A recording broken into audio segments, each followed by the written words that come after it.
Dr. Halim, assalamu alaikum. Alaikum salam, Yasin.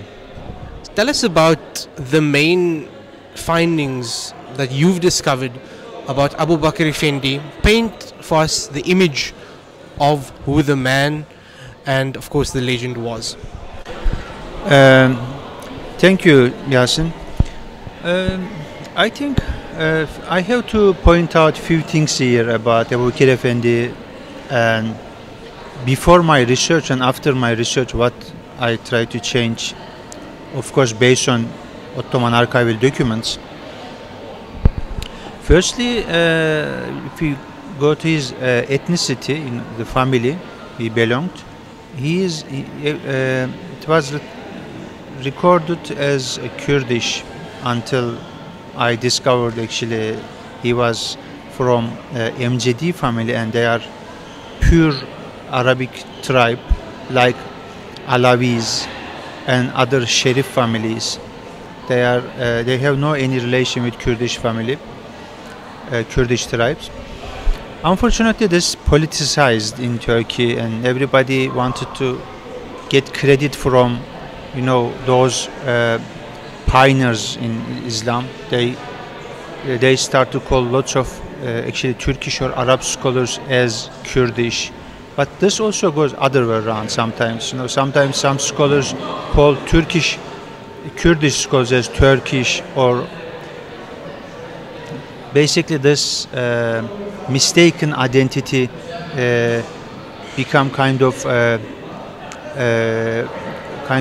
political tools between these groups, which is not the right way to identify them in historical context.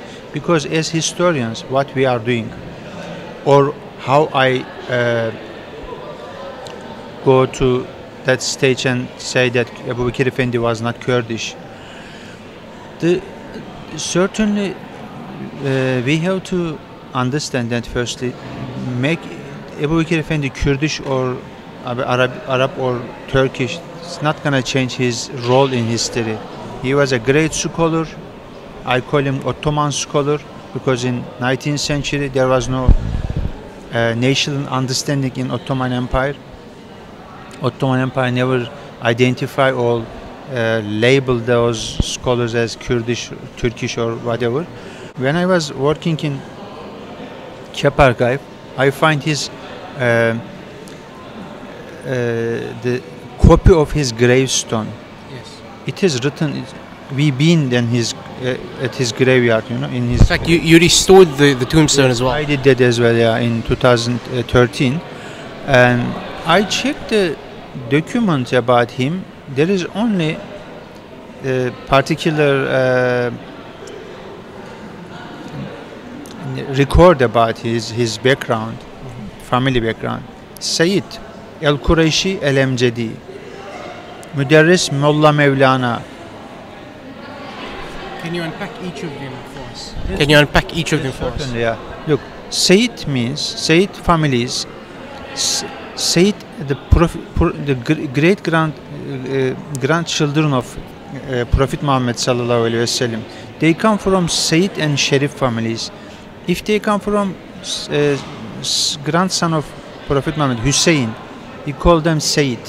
If they're from Hassan, I mean grandson, Khalif Ali's children I am talking about, Hassan's grandchildren called Sharif.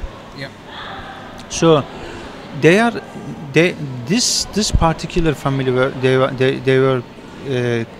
the members of families they called as Sayyid. That means they come from the grandson of Hussein. That means Sayyid. So it makes sense also because of Shahrazad, the place where Abu Bakr comes from. That's northern Iraq, isn't it? Yes, correct.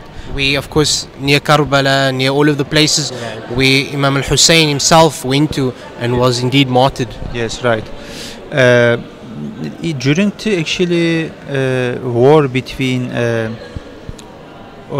I don't know, is it right to call them Orthodox Muslim and Muawiyah time, they wanted to move. I mean Yazid, they wanted to move to have to actually move to um, close to the Turkish boundaries, which was maintained by Selçuk Empire before Ottoman Empire, and they moved to the boundaries of frontiers of Selçuk Empire.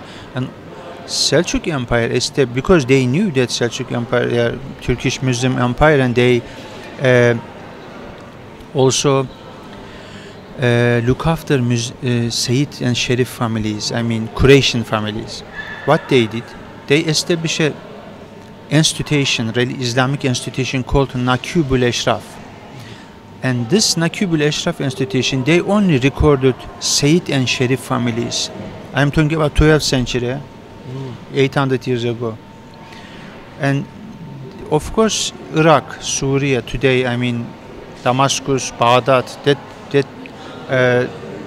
region as far as Yemen belonged to Selçuk Empire, and part of them was also Memlük Empire, in another Turkish empire based in Egypt. But this is all Turkish area, and Ibn Haldun also very well explained it in his famous book Mukaddime. The family is normally, I mean, in archival records called MJD. And when I look at the other archival documents in Istanbul, Turkish archival documents, even if you look at Abu Bakr Effendi's stamp, his school is called in his stamp Mevlana Muslim, the professor of Muslim school in Cape Town, Abu Bakr Effendi El MJD. So he knows where he comes from. And as I said just now, and his all family trees names is also written in his gravestone, which was written before. I just renovated. I didn't write that pure Arabic. I just copied it nicely and gave it to people to make that gravestone as it was. With regards to some of the other information that you've discovered, just in summary, when he was born, because some people say he was much younger than he actually was when he came here, and the type of discourse of Islam that he had as well. Was he Hanafi, was he Shafi'i? Which madhab and which Sufi path did he follow? Thank you. Firstly, he was born in 1814, according to his passport, which I find in Turkish archive. And also, when I came here, I find it in the family, the eldest member of the family, Hisham Nimetullah Effendi, gave it to me.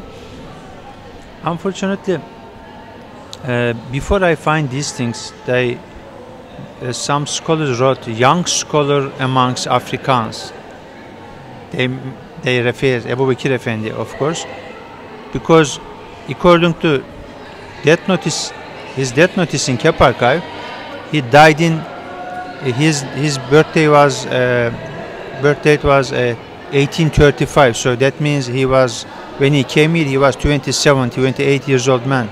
How it is possible to be professor in that rank in Ottoman Empire, which is impossible, to be professor, and why Ottoman Empire is going to send such a young scholar to South Africa?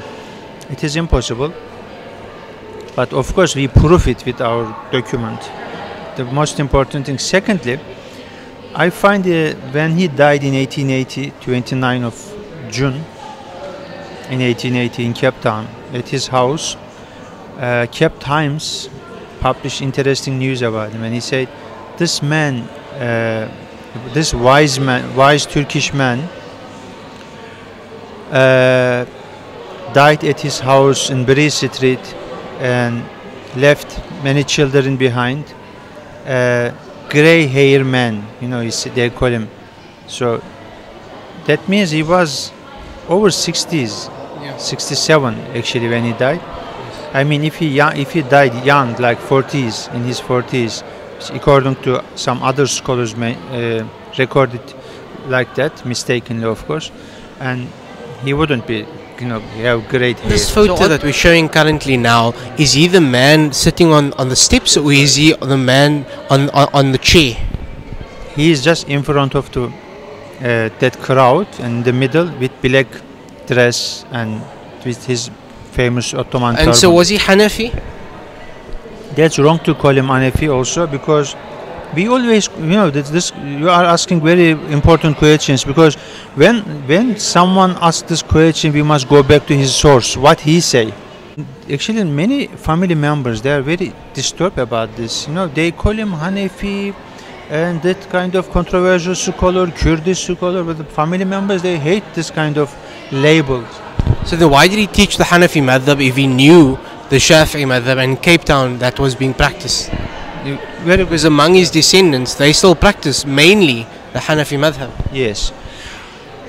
When he came here, he just realized that the Shafi mezhab created not mezhab of course, some imams who follow Shafi mezhab, they created some problem between Hanafi Muslims, because they thought, there were also lots of Hanafi Muslims from India, they came here.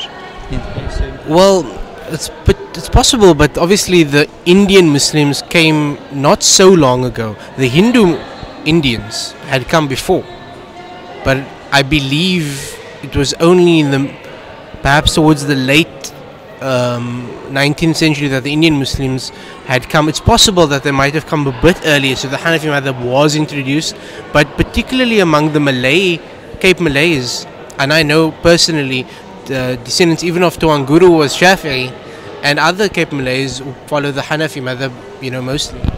I think this is going to be best answer for that question.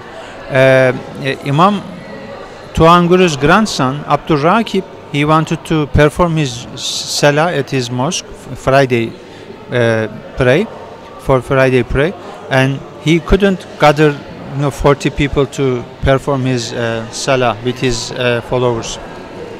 When he asked it to his mentor Abu Bakr Effendi, Abu Bakr Effendi told him, if you cannot perform it according to Hanafi Shafi mezhab, then you can perform it according to Hanafi. Yeah. So the Hanafi mezhab, looking at it much broader context. And another example, when we go to Hajj, why we all become Hanafi? We are Shafi. That's a good question. We must just rationalize this. What about the crayfish? Just lastly, what about the crayfish issue? That's a good question. Why? Because that actually makes him not Hanafi as well. Because if I am Hanafi Muslim, okay. If are you? I am Hanafi Muslim, I mean. I follow Hanafi mezhab. I grow up like that. My environment, we are all Hanafi there. Yes. And I tell you two things about this. Firstly, Kurdish people in Shehrizor are all Shafi. And look at Abu Bakr Effendi's book. He criticized Imam Shafi's fatwas about this crayfish issue. Secondly, but on the other hand also, he is saying something against what Imam Hanafi say. Yep. It's normally makruh. I do eat crayfish. Yeah, makruh obviously meaning that if you do it, you're not punished. Yeah. But if you don't do it, then you'll be rewarded. Yeah, right. But Abu Bakr Effendi say, no, it's haram. It's his own fatwa, his own ijtihad, which actually goes to little bit Torah. If you look at Torah, Jewish Bible, they also say it's haram. So what Abu Bakr Effendi did, also, that's why we can't call him as Hanafi or Shafi. But he thought his teaching method was much close to Hanafi, and he tried to find solution in that way, which he became a reason for people to call him Hanafi. And yes, so, excuse me, but this is important. Other thing, some I don't know how to tell that. Some scholars like Ahmed David, he made actually a very big mistake when he called him Hanafi. Why he say that? He said Abu Bakr Effendi in his court, at the court, when they call him to court, he brought a book, Miskatul Matabit, which was Hanafi, according to Hanafi school. It's wrong. It is a collection of hadiths. Yeah, Mishkat al-Masabih. Yeah. Mishkat al-Masabih.